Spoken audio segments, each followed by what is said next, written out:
दोस्तों, यह प्रसंग उस समय का है जब मेघनाथ से लक्ष्मण का अंतिम युद्ध होने वाला था।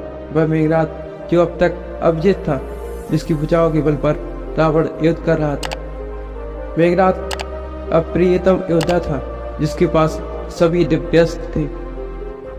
सुबह लक्ष्मण जी भगवान राम से आशीर्वाद लेने गए। उस समय भगवान राम पूजा कर रहे थे। पूजा समाप्ति के पश्चात प्रभु श्री राम ने हनुमान जी से पूछा, अभी कितना समय है युद्ध होने में?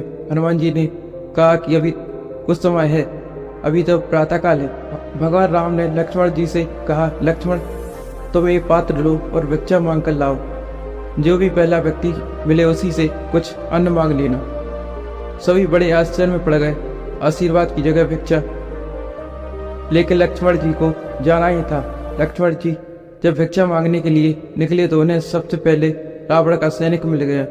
यदि भगवान की आज्ञा ना होती तो सैनिक को लक्ष्मण जी वहीं मार देते, परंतु वे उससे भिक्षा मांगते हैं। सैनिक ने अपनी रसद से लक्ष्मण जी को कुछ अन्न दे दिया। लक्ष्मण जी ने वह अन्न भगवान राम को अर्पित कर दिया।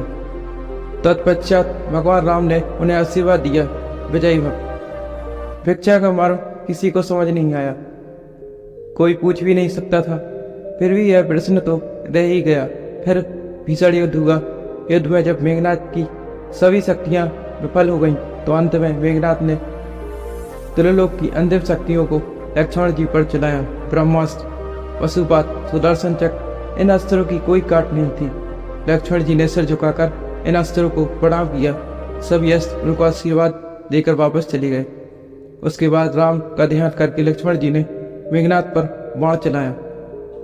वह हंसने लगा और उसका सिर कटकर जमीन पर गिर गया और उसकी मृत्यु हो गई।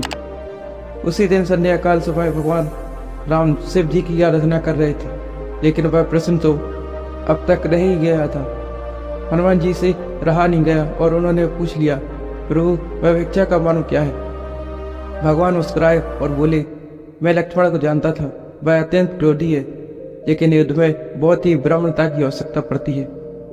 विजय तो वही होता है जो विनम्र होता है। मैं जानता था मेघनाथ ब्रह्मांड की चिंता नहीं करेगा, वह युद्ध जीतने के लिए दिव्य अस्त्रों का प्रयोग करेगा। इन अमोघ शक्तियों के सामने विनम्रता ही काम आ सकती है।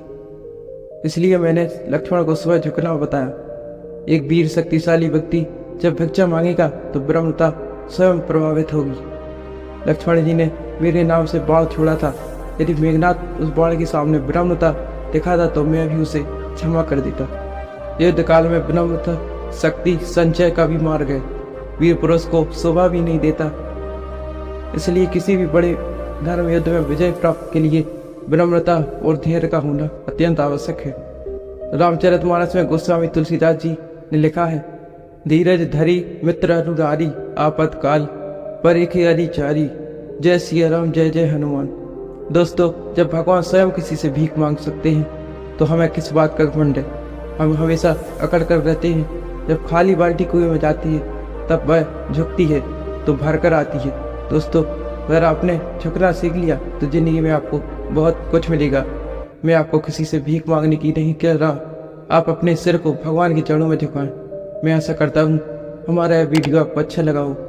दोस्तों, हमारे इस वीडियो को लाइक और हमारे चैनल को सब्सक्राइब करें। धन्यवाद।